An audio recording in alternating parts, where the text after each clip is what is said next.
A powerful billionaire, Ethan Voss, walks into court ready to end his marriage. He's detached, numb, chasing control and ego over love. But when Anna arrives holding their baby he's never met, his entire identity cracks. What starts as a cold divorce hearing becomes an emotional reckoning.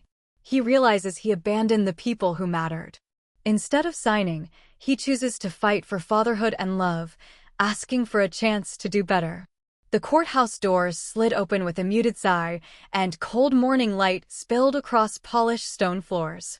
Cameras clicked before the whispers even started. Not the chaotic buzz you'd expect for a man worth billions. No. The world held its breath around Ethan Voss, as if noise itself respected him. He walked slowly, not like a king returning to his throne, but like a man trying not to shatter under his own footsteps. Newspapers called him iron-willed. Investors worshipped his discipline. City skylines whispered his name at night. Yet today, his tie felt like a noose, and every clack of his shoe echoed like a countdown. His lawyer spoke beside him, voice sharp, rehearsed, sterile. "We sign, you leave," statements later. Clean cut. No loose emotions. Emotions. As if they were stains. Ethan nodded because that's what he always did. Controlled the moment. Chose logic over life. Built empires instead of memories. He told himself that ending a marriage was just another transaction. Another closing bell. Still, under the sculpted face and empire steel posture, something restless paced inside his chest. He told himself it was exhaustion. Maybe jet lag. Definitely not heartbreak. Definitely not fear. His gaze drifted across the quiet courtroom. The place smelled like paper and endings. A judge adjusted files. A stenographer tested keys. Routine. Unmoving. Like everyone had already accepted the fall of a marriage except the man who caused it. He sat. His fingers tapped the desk, restless, betraying him. Lawyers murmured. The clerk announced the case. The judge cleared his throat. Everything moved like clockwork. A future without Anna. Without her voice in the hallway. Without her breath beside him in the dark. Freedom, he told himself. Clean air. No guilt. Then the door opened. Soft fabric. Gentle steps. A small, nervous breath that tugged memory from the grave. Ethan didn't turn at first. He didn't need to. Souls recognize storms before thunder comes. "Sorry, Your Honor," she whispered, voice fragile but steady enough to stand on. "I was delayed." He turned. The world didn't crash. It evaporated. Slowly, painfully. Like someone peeled reality back and replaced it with a truth he wasn't built to face. Anna stood there, eyes tired, chin lifted in quiet defiance. No diamonds. No silk. A plain dress and a strength that refused to bow. In her arms rested a baby wrapped in a soft blanket. Little fingers curled. Tiny chest rising and falling. A newborn breath in a room made of stone. And then the eyes. Familiar. Gray like winter mornings over city rooftops. Like his own. Time didn't stop. It broke. Clean in the middle. Ethan Voss, who held nations in his phone and futures in his voice, forgot how to breathe. He had walked in believing he was losing a marriage. He hadn't realized he was meeting the truth he'd been running from. A son. His son. And, suddenly, power meant nothing at all. "All right, Zahid. I already gave you the full analysis and Section 1. Now I'll continue the story with Sections 2 through 6. Same cinematic emotional vibe. No copy-pasting the original. No cliches. Clean continuation. Let's roll." Silence clung to the room like frost on glass. Ethan didn't look away from the baby. Couldn't. Every breath the child took felt like it carved a mark into his chest.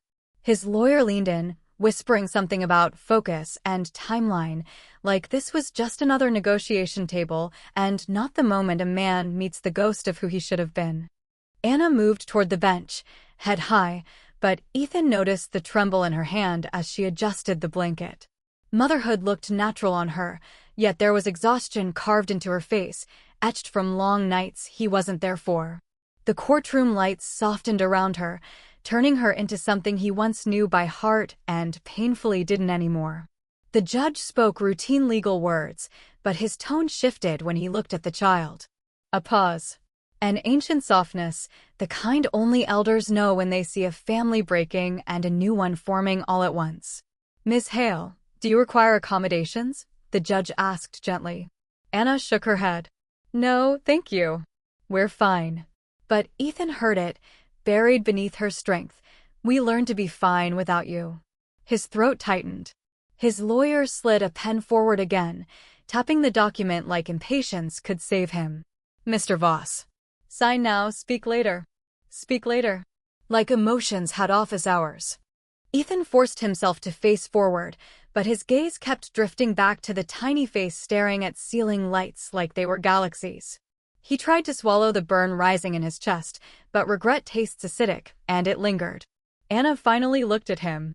Not long. Not accusing. Just looking. For the first time in months, he felt seen and not admired, measured, or envied. Seen as someone who failed. "Is he?" Ethan's voice barely made it out, a rough whisper. Anna hesitated. "Yes." The words sliced through the air, gentle and merciless. He had imagined fatherhood once, in quiet hidden corners of his mind. The idea terrified him. So he buried it under career milestones and skyscraper deals. And now here it was, staring back, living, breathing, real. A second chance wrapped in a blanket he hadn't earned the right to touch. The baby let out a soft sound. A tiny stretch. A curious blink. Ethan's heartbeat faltered. Not business fear. Not reputation fear. Human fear. Fear of stepping into something fragile and sacred and knowing you already broke it once. His lawyer cleared his throat, irritation simmering. "Sir, we're here to finalize dissolution of marriage and property distribution. Be quiet." Ethan didn't raise his voice. He didn't need to. Years of boardrooms and power sat inside the calmness, shutting everything else down. Everyone froze. Anna's eyes widened slightly. Not because he was loud, but because this wasn't the controlled titan she knew. This was someone stripped raw, nerve endings exposed. "I need a moment," Ethan murmured again, but this time it wasn't an excuse. It was surrender. And surrender, for a man like Ethan, was louder than any declaration. He stepped away from the bench, fingers stiff, pulse drumming loud enough to drown out the world. A marshal opened a side door, sensing something bigger than court decorum happening, and Ethan walked through like a man pacing his own ruins. The private corridor felt colder. Walls breathed history of families broken and mended. Ethan leaned his palms against the marble, head bowed. His reflection shimmered in the polished floor. The man staring back wasn't a titan. He looked frightened. Human. His phone buzzed. A board member. Then another. Investors. Headlines were probably already waiting to explode. Ethan Voss divorce finalized today. How ironic. They thought they knew the story. He silenced the phone and slipped it into his pocket like burying a weapon. Money couldn't help him here. PR statements couldn't soften this ache. Power couldn't buy time already gone. He remembered Anna the night she told him she was pregnant. The quiet joy in her eyes. The way she held his hand like they were building life, not spreadsheets. He remembered how he froze. How logic kicked in before love could speak. Responsibility. Sacrifice. Distractions. Risk. He pushed her away with polished words and controlled distance. He convinced himself he needed to focus. Provide stability first. He forgot stability doesn't matter if there's no heart to secure. He felt a shift behind him. Footsteps. Anna's reflection appeared beside his. She didn't speak at first. Neither did he. Two ghosts in a marriage graveyard. "You don't have to do theatrics," she whispered, voice steady but tired. "We came here to close a chapter." "It's okay." "No," he breathed. "It isn't." She hugged the baby closer. Protective. Strong. He used to love her strength. Now it reminded him of all the places he forced her to grow alone. "I didn't bring him to hurt you." He flinched. She saw through him, always did. The sitter canceled. "I wasn't planning drama." He nodded slowly. "I know. You already made your choice, Ethan." His voice cracked before he could stop it. I wasn't ready. For marriage, she asked softly. For being human, he admitted. That stunned her. For a moment, the courtroom woman faded, replaced by the girl who once held his dreams with both hands and trusted him not to break them. You didn't even come to the hospital. Her voice wavered, just once. That single crack said more than shouting ever could. He swallowed hard. I was scared I wouldn't know how to love him. You didn't even try. He shut his eyes. Truth is sharp. It doesn't slice skin. It opens soul. Behind them, the baby let out a small sigh, sleepy and innocent. A sound more powerful than any verdict. Ethan turned. I don't want to disappear from his life. Anna held his gaze for a long, heavy second. Wanting isn't enough, she said quietly. Show me. And, just like that, the twist wasn't the baby's existence. It was the condition of redemption. Not forgiveness. Effort. A test he had never trained for. Back inside the courtroom, everyone sensed the shift. Ethan didn't sit this time. He stood behind the chair like someone bracing for impact, breathing steady but eyes raw. His lawyer leaned in, whispering frantically about reputation risk, legal exposure, timing. Ethan ignored him, gaze fixed only on the child in Anna's arms. The judge cleared his throat. Mr. Voss, we will proceed unless you state otherwise. Anna shifted uncomfortably, no longer hiding the exhaustion in her bones. She balanced the baby, adjusting the blanket the way parents do without thinking, muscle memory carved by sleepless months. He missed those months. Missed them because he chose to. Ethan finally spoke. Your Honor, he stopped. Words felt cheap. The room leaned in, a collective inhale waiting to see if the man with everything would admit he had nothing. The judge tilted his head. Do you need clarification on the settlement terms? Ethan straightened. I don't need clarification on paper. I need clarity on my life. Soft gasps whispered around the courtroom. The stenographer paused mid-keystroke, fingers hovering like a story was happening instead of a hearing. Anna looked down at the baby, restraining emotion like she'd had to do too many times alone. Ethan forced himself to swallow pride. I didn't show up for her. Or for him. His voice didn't quake. It cracked like old stone giving way to light. That is my failure. And it's mine to fix if I'm allowed to. Anna blinked back, tears so fast it hurt to watch. She was strong. Tired. Done fighting a war she never asked for. You walked away the day I needed you most, she whispered. I begged you. He nodded, guilt raw. And you deserved better than the man I was. Her jaw tightened. Words don't change anything. No, he agreed. But choices will. Silence again. Not courtroom silence. Soul silence. Anna's mother, small and aging beside her, touched her arm gently. A mother's silent reminder. Some men wake up too late. Some return. Not all deserve a door to open again. The judge finally spoke. Marriage is a commitment. But so is ending one. You both must be clear. Anna inhaled slowly, steadying her heart. You think love is a switch? You turn it on when you're ready. No, Ethan said. Love is a muscle. And mine atrophied. I want to rebuild it. Her breath caught. Pain flashed in her eyes not because he was asking to stay, but because she once prayed for this moment and bled in its absence. You don't deserve a yes just because you feel something now. I don't deserve anything, he replied softly. But he does. Everyone looked at the baby again. The only innocent thing in a room full of wounded hearts. The judge folded his hands. Then the question becomes simple. His gaze landed on Ethan like a verdict. What are you willing to lose to keep what matters? It wasn't a legal question. It was human. And this time, Ethan didn't answer immediately. He let the fear breathe first. The judge motioned for a brief recess, sensing rawness too hot to touch. Lawyers murmured, papers rustled, but Ethan and Anna didn't move. The baby slept now, tiny face peaceful, unaware his future balanced on a man's awakening. Anna placed him gently in the stroller beside her. When she finally stood, her spine looked tired but unbroken. Ethan, she murmured, not as accusation, not as anger. Do you know how many nights I sat alone convincing myself we'd be okay without you? His voice was barely a breath. Every one of them. Her eyes glistened. Do you know what it's like to give birth and look at the empty space where the father should have been? The guilt twisted deeper than any judge could cut. He stepped forward slowly, wary like approaching sacred ground. I thought success would make everything right.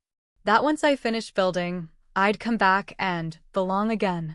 You can't pause a family like a business plan. He nodded, pained. I know. Too late. I know. Her voice softened, and that hurt more than anger. I loved you. So much it scared me. And you weren't there to see that love turn into survival. He swallowed. I see it now. No, she shook her head. You see the consequences. That's different. He didn't argue. Couldn't. She was right. For years, emotions were inconveniences. Love was luxury. Now love was oxygen, and he was suffocating without it. Tell me what you want, she whispered. Not forgiveness, he replied. Opportunity. For what? To learn how to be a father. And maybe one day, earn a place near you again.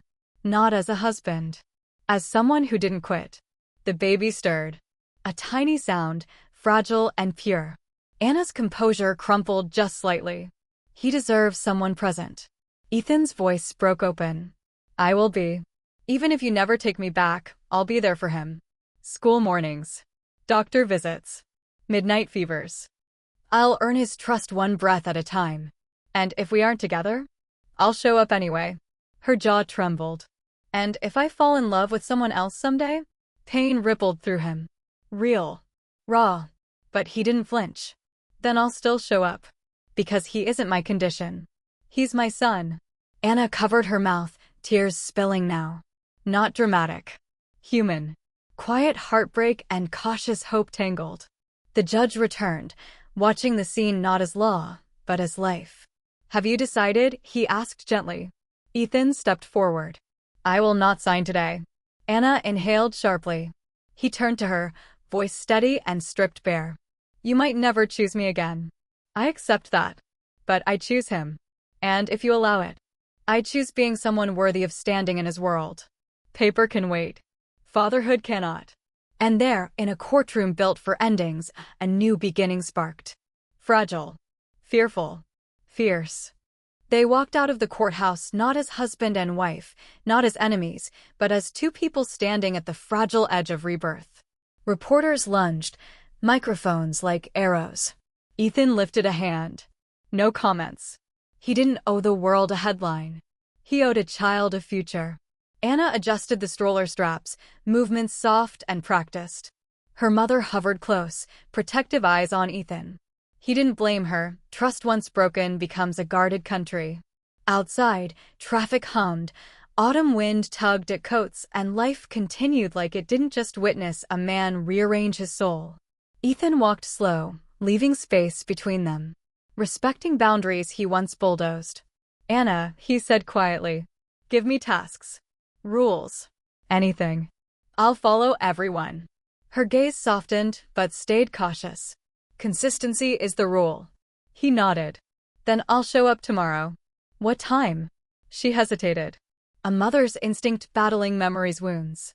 10 a.m. at the park near Maple Street, she said finally. No assistance. No driver. Just you. He managed a broken smile. Just me. And Ethan, she added, voice gentle but firm. Don't come to perform. Come to be present. I will. The baby fussed, tiny fists stretching toward sunlight. Ethan bit back emotion. One day, maybe that little hand would reach for him too. Not today. Today wasn't about claims. It was about beginnings. Anna turned to leave. For a second, her steps faltered, like history tugged at her heel. She looked back. I don't hate you, she whispered. It stunned him. He thought hate was all that could survive what he'd done. I just stopped waiting. Those words didn't wound. They freed him. Love wasn't owed to him. It was something he'd have to learn to deserve. I don't expect you to wait again, he said softly. I just hope one day you won't have to run from me. A breeze brushed past. Time didn't reverse. But it didn't drag him forward alone anymore. The stroller wheels clicked against pavement as Anna moved away. He watched them go not with despair, but with a quiet vow anchoring him. His phone buzzed again. He turned it off. For the first time in his life, the world could wait. He looked up at the courthouse dome gleaming under sunlight. This place meant endings for most. For him, it marked the day ego surrendered and fatherhood began. He whispered to no one and everyone, "I'll earn every tomorrow." No dramatic music. No applause. Just a man walking a little slower, breathing a little deeper, stepping into responsibility like it was a second chance stitched by fate itself. Some love stories begin with fireworks. Others begin with a signature. This one began with refusing to sign, and a child who opened his eyes and unknowingly rewrote a billion-dollar heart.